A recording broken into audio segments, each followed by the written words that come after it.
আবাহনীর ইনিংসে ২৩তম ওভারের চতুর্থ বলে আফিফ হোসেন আউট হলে উইকেটে আসেন তাওহিদ হৃদয়। লিটন দাস তখন অপর প্রান্তে ব্যাট করছেন ৪৫ রান নিয়ে। শেখ মেহেদীর বোলিংয়ে প্রথমটি ডট, দ্বিতীয়টিতেই ছক্কা হাঁকান হৃদয়।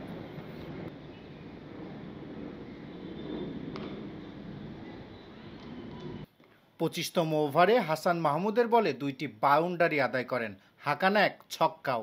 পরবর্তী ওভারে সানজামুল ইসলামের বলেও একটি করে বাউন্ডারি ও ওভার বাউন্ডারি। ২৮তম ওভারে শেখ মেহেদীকে টানা ২ ছক্কা হাঁকিয়ে ২৩ বলেই 50 পূর্ণ করেন হৃদয়। লিটন দাসের রান তখনও ৪৮। হৃদয়ের টর্নেডো ইনিংস উপভোগ করতেই কিনা লিটন খোলসবন্দি হন। ২৭ বলে ৪-৪ ও ৫ ছক্কায় ৫৫ রান করে আউট হন হৃদয়। তবে চলতি মৌসুমে হৃদয় যেভাবে ব্যাটিং করে চলেছেন তাতে মুগ্ধ হতে আপনি বাধ্য। ৪ ইনিংসে ২৫৫ রান, গড়টা ১২৭.৫, স্ট্রাইক রেট ১৬৪.৫২, ১৯টি চারের সাথে ১৫টি ছক্কা। হৃদয় ডিপিএলকে যেন টি-20 ভাবছেন। ছক্কা হাঁকানো বড্ড কঠিন, এতদিন বাংলাদেশের যে কোনো ব্যাটারের জন্য এমনটিই ছিল ভাবনা।